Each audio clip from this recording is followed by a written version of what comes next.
Sur le soir, le général français, par les mêmes motifs et les mêmes combinaisons, fit le même mouvement que la veille et concentra toutes ses troupes sur la rive droite de la Dige, ne laissant qu'une avant-garde sur la rive gauche. 9. Troisième journée du 7 novembre, cependant avisé, induit honoreux peu un espion qui assurait que le général français avait repassé la Dige, marché sur Mantua et n'avait laissé qu'une arrière-garde à Ronco, déboucha à la pointe du jour, avec l'intention d'enlever le pont de Ronco. Un moment avant le jour, on apprit que rien n'avait bougé du côté du Vaubois, que Davidovich n'avait point fait de mouvement. On revint sous l'autre bord de la Dige, la tête des digues, avec deux autres divisions d'Arvizi. Il se livra un combat opiniâtre. Des troupes furent alternativement en avant, elles étant arrière. Pendant un moment, les balles arrivaient sur les ponts. La 75e avait été rompue. Le général en chef plaça le 32e en embuscade ventre à terre dans une petite bois de sol le long de la digue d'Arcola. Cette demi-brigade se releva, fit une décharge, marcha à la baïonnette et culbuta dans les marais. Une colonne ennemie épaisse de toute sa longueur, c'était 3000 crottes, et ils y périront tous. Massena, sur la gauche, éprouvait des vicissitudes, mais il marcha à la tête de sa division, son chapeau au bout de son épée, en signe des drapeaux, et fit un horrible carnage de la division qui lui était opposée. Après-midi, le général français jugea qu'enfin le moment d'en finir était venu, car si Vaubois avait été battu le jour encore par Davidovich, il serait obligé de se porter la nuit prochaine à son secours et à celui de Mantua. Dès lors, Arvizi se porterait sur Verona. Il recueillerait l'honneur et le résultat de la victoire, tant d'avantages remportés, tant 3 journées seraient perdues. Il fit compter soigneusement le nombre des prisonniers, récapitula les pertes de l'ennemi. Il conclut qu'il s'était affaibli dans ces 3 jours de plus de 20 000 hommes. Ainsi, désormais, ses forces en bétail ne serions pas beaucoup plus d'un tiers au-dessus des nôtres, et de nos ordres de sortir des marais et de l'aller attaquer l'ennemi en pleine. Les circonstances de ces 3 journées avaient tellement changé le moral des 2 armées que la victoire nous était assurée. L'armée passa le pont, jetait à l'embouchure de la pont et des camps du général en chef chargé d'en construire une seconde. Il fut tué. À 2 heures après-midi, l'armée française était en bataille à gauche, à Arcole, et sa droite dans la direction de Porto Lignano. Elle avait en face l'ennemi dont la droite appuyée à l'Alpon et la gauche à démarrer. L'ennemi était à cheval sur la route de Montebello. L'adjudant Lurie était parti de l'agneau avec 600 à 700 hommes à pièces de canon et 200 chevaux pour donner le marais auquel l'ennemi appuyait sa gauche.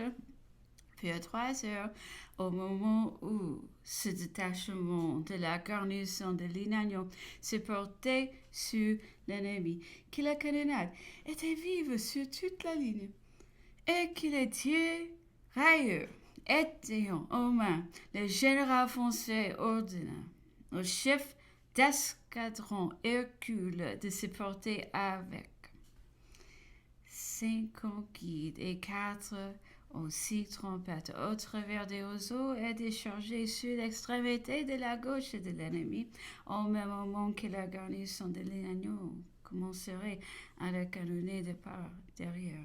Ce qui excita avec intelligence et contribua beaucoup au succès de la journée. L'ennemi fut culbuté partout, sa ligne fut rompue, il laissa beaucoup de prisonniers. Avizi avait échelonné 7 à 8 000 hommes sur ses derrière, put assurer sa retraite et put escorter ses parcs. Et par là, sa ligne de bataille ne se trouva pas plus forte que la nôtre. Il fut mené battant tout le reste de la soirée et toute la nuit. Il continua sa retraite et survivance. Notre cavalerie n'a pu suivre au-delà de Montebello.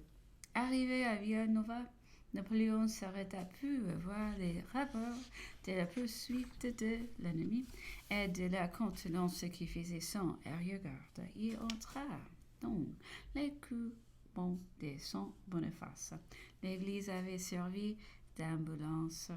Il y trouva 4 ou 500 blessés. La plus grande partie morts. Sortit une odeur de cadavre. Il recula d'horreur. Il se tendit appelé par son nom du malheureux soldat français blessé étant depuis 3 jours au milieu des morts, sans avoir mangé. Ils n'avaient point été pensés. Ils désespéreront d'eux-mêmes, mais ils feront rappeler à la vie par la vue de leur général. Tous les secours leur feront prodiguer. Le général français visita les hauteurs des Calderon et se remit en marche vers Vérone.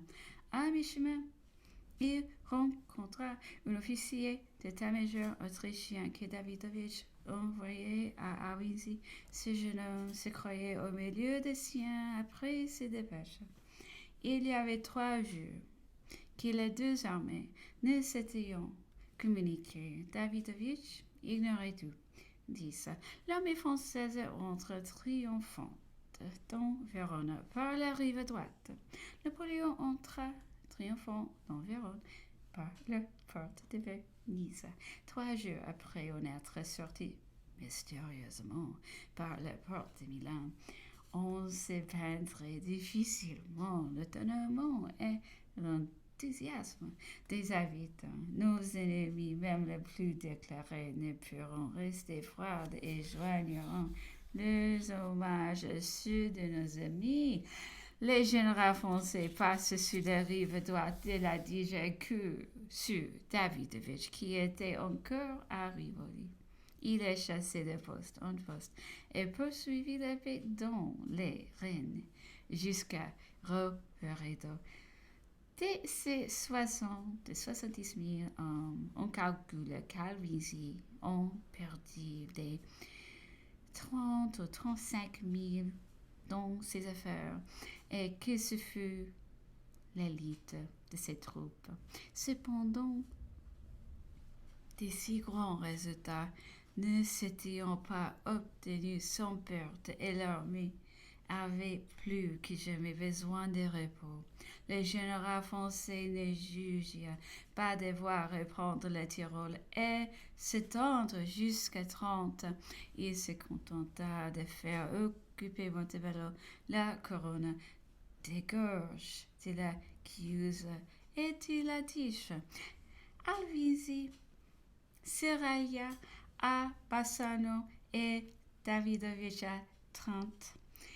Cependant, on devait croire qu'on obtiendrait bientôt Mantua avant que le général autrichien ne pût recevoir une nouvelle armée. Les fréquentes sorties de Worms purent obtenir quelques vivres. Le grand nombre de déserteurs qui étaient maigres et depuis un mois à la démigration, les dénouement de ces hôpitaux et le grand nombre de ces malades a tout dû donner l'espoir d'une prompte reddition. Bataille de Rivoli. Première. État de l'Italie. Venise faisait de nouvelles levées d'esclavons, il arrivait tous les jours de nouveaux bataillons dans les lagunes. Les partis étaient en présence dans toutes les villes du pays vénitien. Les citadelles de Vérone et de Brescia étaient dans les mains des troupes françaises. Des troubles survenus à Bergame firent sentir la nécessité d'occuper la citadelle. Le général Barré en prit Nouillon, mais elles ne marchaient pas. L'expérience avait prouvé qu'on ne pouvait rien obtenir de cette cour que par les menaces et la présence de la force. Le général en chef annonça à Milan son départ pour Rome.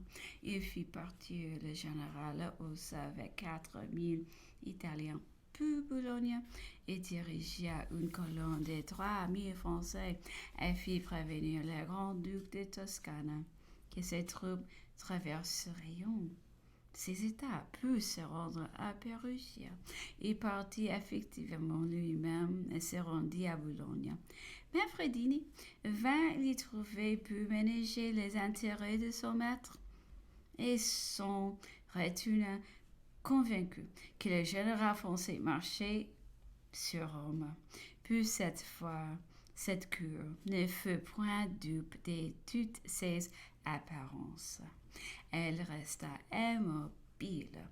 Elle était au fait des plans dotés à Vienne et on espérait le succès. Cependant, lorsqu'elle apprit que le général français était à Bologne, le secrétaire d'État fut étonné, mais le ministre d'Autriche soutint son courage en lui faisant comprendre que rien n'était plus heureux pour leur vue que d'attirer le général français dans les fonds de l'Italie et qu'il fallut-il quitter Rome, ce serait encore un bonheur, puisque la défaite des Français sur la Dige en serait d'autant plus assurée.